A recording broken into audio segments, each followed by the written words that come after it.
Webaza makubo gogadde webale sala zotazemu nebesabye notabimpa ondaze nti gwe Katonda webaza bulumi mu mpisa webale kuba temumazeewo n'abandese ne bagenda zemmanyi olina ensonga Lukusuuta ondaze nti gwe Katonda ekitiibwa kikugwana webala makubo gogadde zemmanyi olina ensonga Okuyimba Lukusuuta ondaze nti gwe Katonda ekitiibwa kikugwana.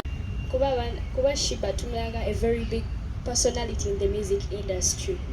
Kati okulinnya ku stage Sheebah gyayimbiddeko. It was very surprising. Abamu kufe talina verse naye era twebaza bwebaza Mukama. Nze bannaaye ekyasooka yawonga kale nze first of all nze award obanga mbe awards nziraba mu firimu sinze nti oba nze ng'omuntu nzagifuna naye we bagamba nti stream of life song of the year nze bannaaye nali nakabyedda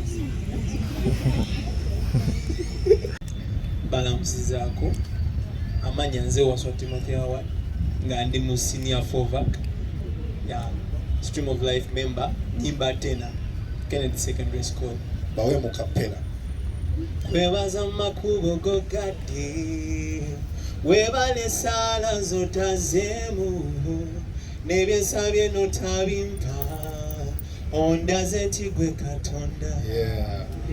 Tena you speak up banirizaako kifo kino amanya gange nze Kalungi Melissa wa Stream of Life choir SS Nyimba soprano oli mu kirasi ni senior 4 tuwe kapela ka soprano webaza makubo gogadde webale sala zotazemu nebesabye notabimpa ondaze nti gwe Katonda webaza bulumi mu mpisa webale kuba temumazeewo n'abannese ne bagenda zemmanyi olina ensonga. amazing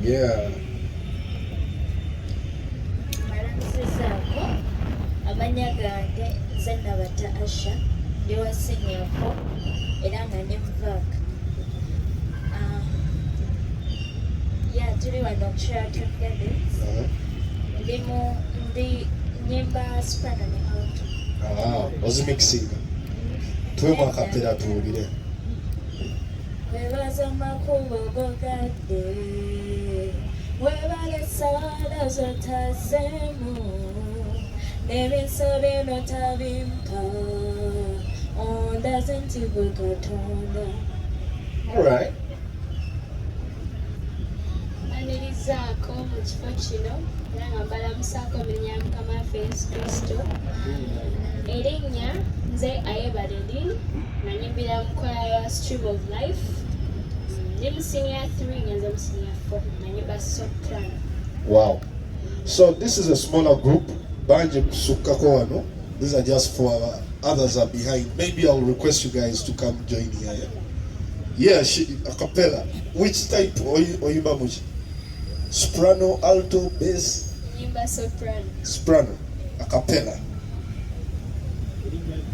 erinnya liddemu Erinnya nze Ayebale nyimbira mu Stream of Life nga nyimba soprano twakapela mulaba be balekera eddambe babesiga nnyo baba ba mukwano ne basalawo babikyange mubisoma mu mawulire si kyo bakyusakyusaamu n'amannya n'ebimu ne batabijjayo kisana bewo bagambe kumale yakutuyenya njogera n'abalina katijjo nga buli kikyo kigambo oyo enamba ya bbaawo togimuwa ekyo nkirese kimanyi omanyi si kyawo. Now, 15th is going to be an amazing day. The other members, mujje tubalabeko. Kwaya nene nyeno, right? And Nambuya Shakira. Now, Mr. 16 years, emyaka 16 nga muyimba. This year mukama abatangazizamu. Yeah, start with your name and what you do at the DSS. I'm Isaac Magezi. Isaac Magezi is my name. I'm a writer and the administrator in charge of Stream of Life Choir and Performing Arts. Performing Arts kinemi okuza mu Uganda. Netujja kukikyusa buli omu nga bwakitegedde. Tubadde ne personally badde Kennedy ndowooza kati emyaka kuba nasomerayo class ne wano. Mmaliriza negenda nenkola music still nenkomawo. So tulina very many albums ziriko ennyimba nnungi. We've had talents currently kati Uganda zenyumirwa saawa zino bafulumya music mulungi wabweru eyo. Naye omwaka guno gubadde gwa njawulo nnyo nti tufunye kanjite breakthrough. Ensi yonna actually nga MC ologwayogedde twacha bucha kumacha olaba oluyimba luduka. Lero tunakundi olaba views nyingi, comments nyingi, nosaayo olulala ne lukola bulungi. So omwaka guno twagala okukkiriza nti oba oliawo Katonda aba ne plan ya buli muntu kalenda. So ndowooza guno omwaka yasalawo tugwenge big okusinga bwe twali tuli.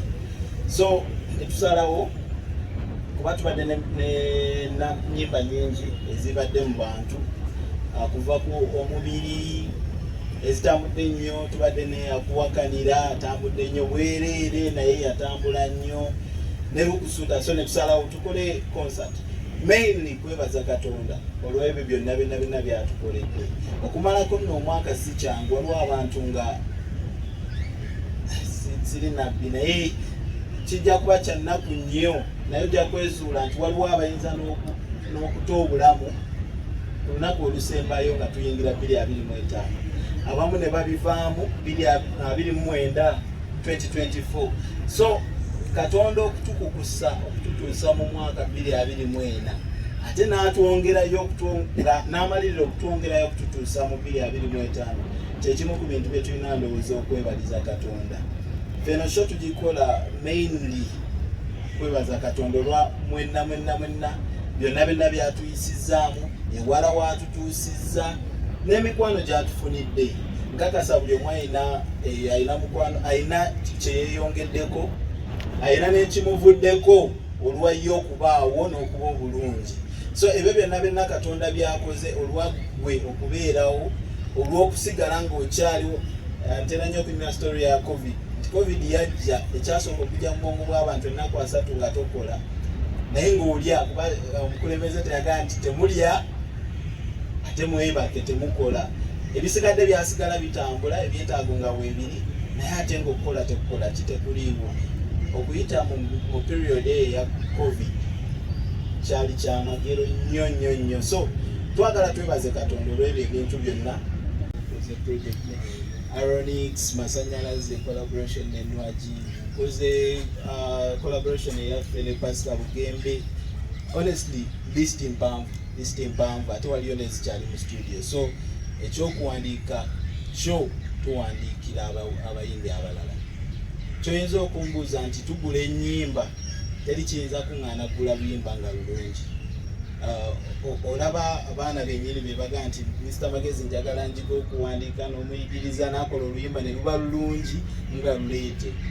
Ne mulubalamu awo ssente n'omugakwata ne lugenda ku Kennedy Primary oba ne tulukozesa ku ssomero wennyini. So ekyokugula ennyimba buli areachinze out nga kikwatagana ne philosophy yaffe ya music ne performance, definitely tuba tulina okulutwala.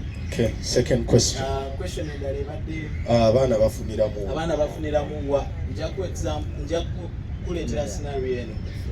Ekimu ku bintu omuntu byayinza okufuna magezi, the knowledge ne skill, ng'ovudde ku birala byonna nti bafuna offers bafuna discounts ku school fees, abalala basomera obwereere, skill gyafuna ekyokulabirako kankozesa owaffe enyini Aronix skill gye yafuna currently bwomuga nti bwafuna omukisa okudda mu ssomero okwongera okuyiga addayo nakukozesa ate n'asasula.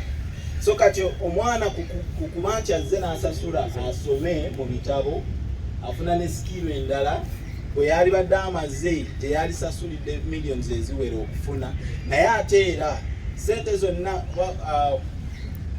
basically tubadde tutambulira ku principle y'okuexposinga abaana bano. First of all kibanguyize mu industry abanayagala okgenda mu maaso ne career ya music kibanguyize. So buli sente zonna zetubadde nga tufuna ng'ogyeko ezibagenderako bo ezisigadde zizze mu kulaba nti bambala bwetunya kwaya yaffe engeri gyerimu those it is on rare occasions bwogirabidde mu school uniform. So sente ezo nga bwe zivaayo ezisinga ziddamu ne zimitinga process ezo nawe ne bafunako ekitundu ku previous performance zino zemubaddeko. Ate n'ekirala babadde ku basari babadde ku scholarships. But ababadde bagoberera ennyo pages zaffe ne accounts zaffe ku gundi ez'enjawulo ekirabye tulina abayimbi bangi nga mikwano gyaffe nga batwagala bwagazi, and most of them si kusaba naye bandiyagadde okubeerawo.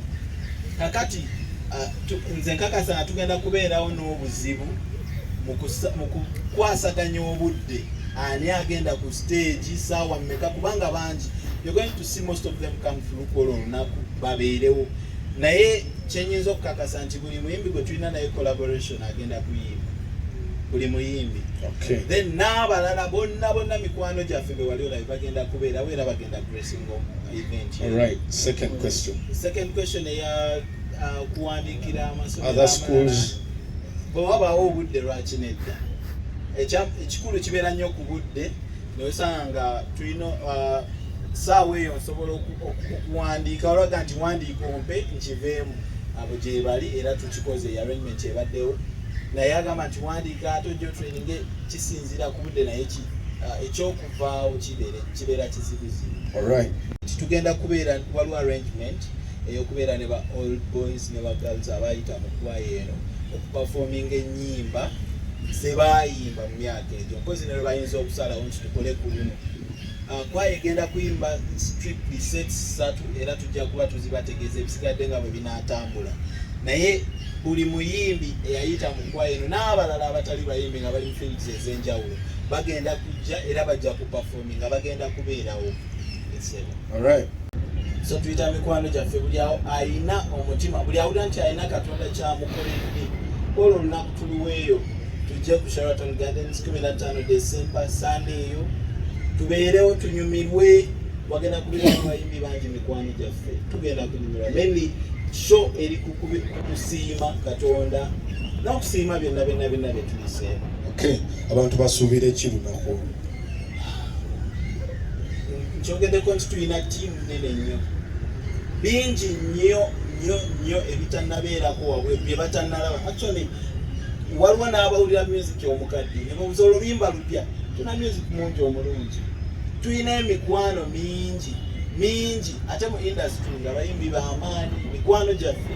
So tusuubira nti bangi bagenda kujja kunyumirwa nga bwe twayogedde buli ajja mainly abasinga bagamba ngenda kujja mbeerewo nyumirwe.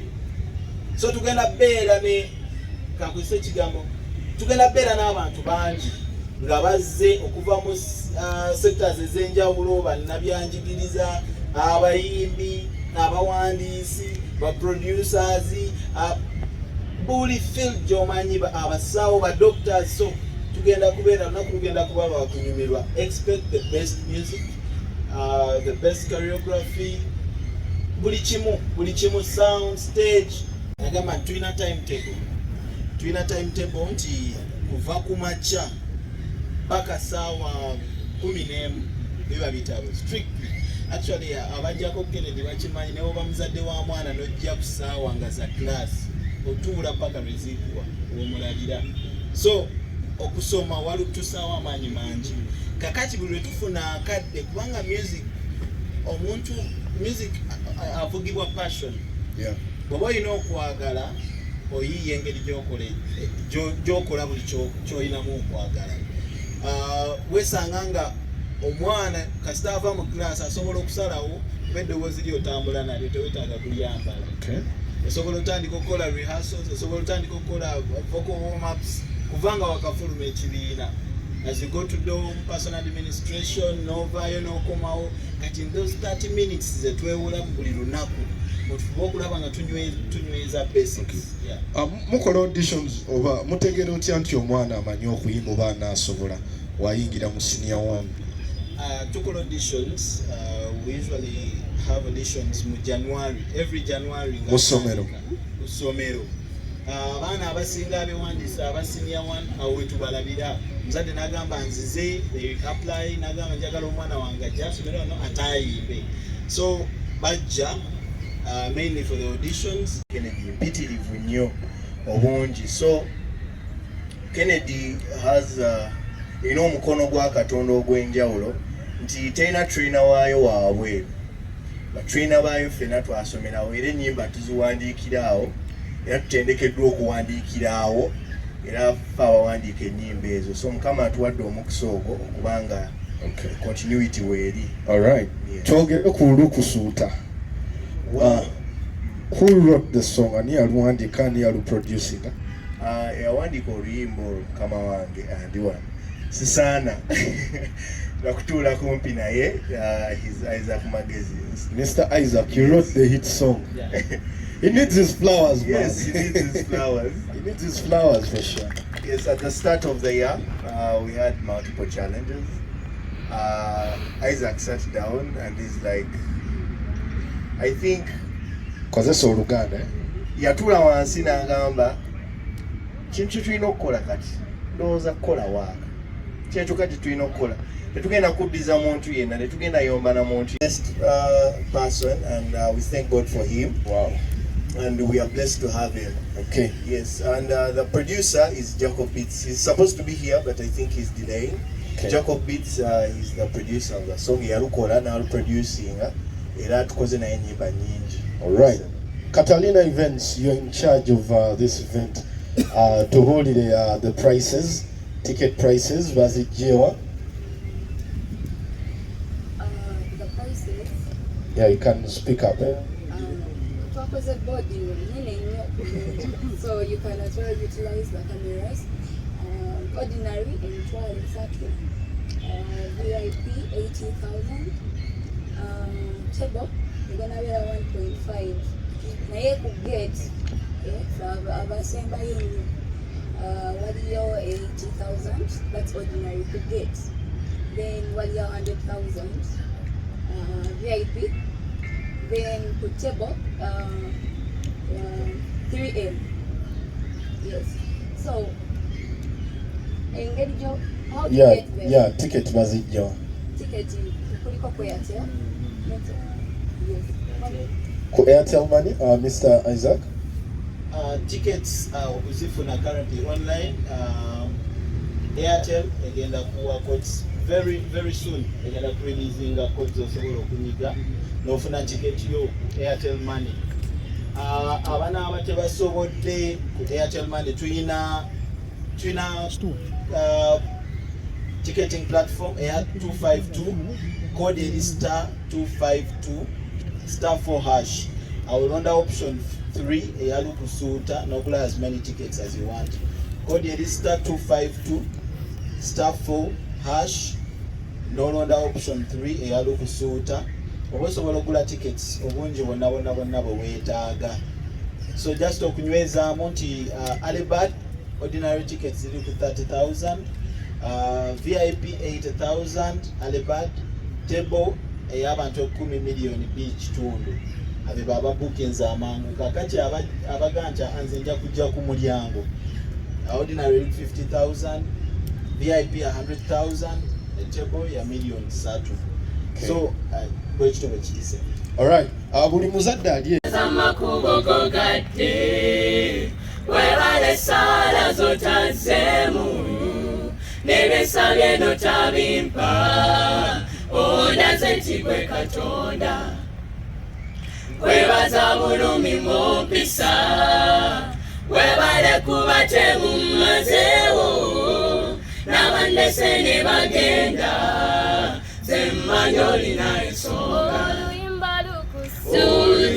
Lukusuuta ondaze nti gwe Katonda ekitiibwa kikugwana webala mu makubo go gadde semmanyi olina ensonga oluyimba lukusuuta ekitiibwa kikugwana webala mu makubo go gadde semmanyi olina ensonga ndowooza mu magezi gange ntobatoko olumi mu mutima gwange nawobusuka menyekane seerera ng'olumu wabula oluyimba lukusuuta newolitwala byonna byewampa kwewalipa kusaba kimompe bulamu lutiriko wansi mu mutima gwange manyo kiraba oluyimba lukusuuta ndowooza mu magezi gange